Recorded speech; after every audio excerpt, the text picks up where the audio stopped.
આજે આપણી પ્રાચીન રાજધાની અણિયલપુર પાટણ જિલ્લાની પવિત્ર ધરતી પર વીર યદુવંશી આહિર ડગાઈચા દાદાના મંદિરના પુનર્પ્રાણ પ્રતિષ્ઠાનો આજનો આ પાવન અવસર છે।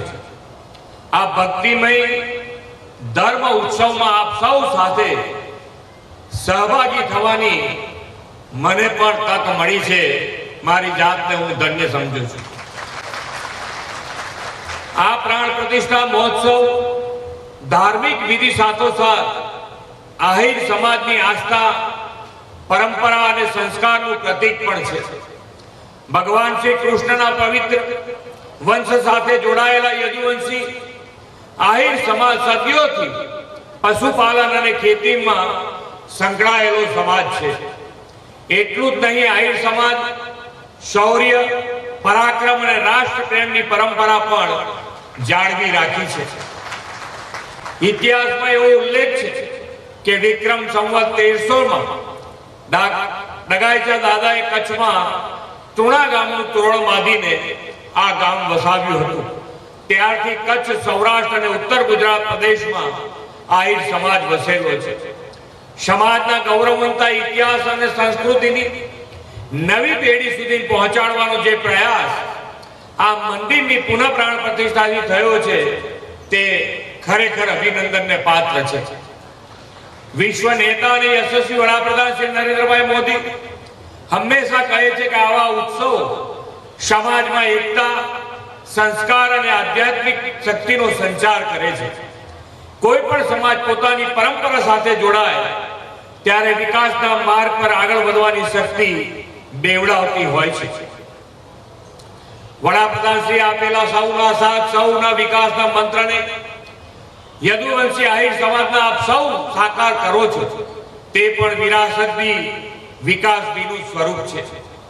યદુવંશી આહિર સમાજે ગુજરાતના વિકાસમાં મહત્વપૂર્ણ યોગદાન આપ્યું છે। કૃષિ, પશુપાલન, વેપાર ઉદ્યોગ જેવા અનેક ક્ષેત્રમાં સમાજના લોકો દેશ અને રાજ્યનું ગૌરવ વધારતા રહ્યા છે।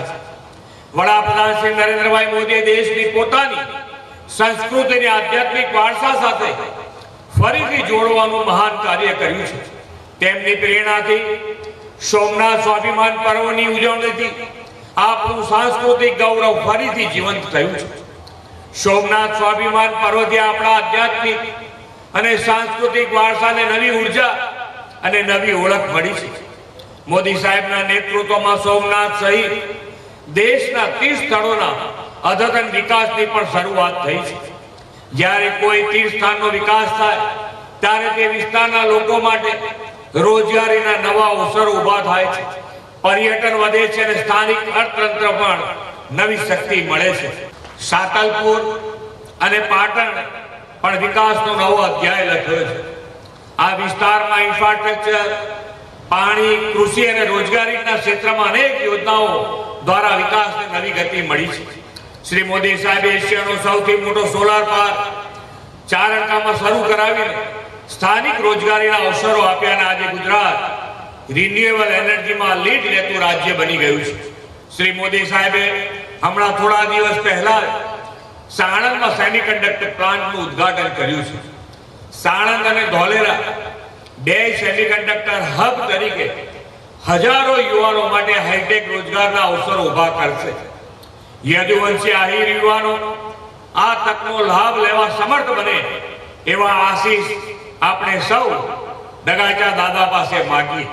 વડાપ્રધાન શ્રી 2047માં ભારતને વિકસિત રાષ્ટ્ર બનાવવાનો સંકલ્પ કર્યો છે। એ માટે 9 સંકલ્પો આપ્યા છે। તેમાં કેચ ધ રેઇન અંતર્ગત પાણીનો બચાવનો સંકલ્પ, એક પેડ માં કે નામ અંતર્ગત માતાના નામે એક વૃક્ષ વાવવાની અપીલ કરી છે। આ ઉપરાંત સ્વદેશીને પ્રોત્સાહન, સ્વચ્છતા તથા સ્વદેશ દર્શનનું આહ્વાન કર્યું છે। આપણે પણ ગુજરાતના ધાર્મિક આસ્થાના ધામને સ્વચ્છતામાં અગ્રેસર બનાવી વીર યદુવંશી આહિર ડગાઈચા દાદાનું આ પવિત્ર સ્થાન શ્રદ્ધા, ભક્તિ અને એકતાનું કેન્દ્ર બને।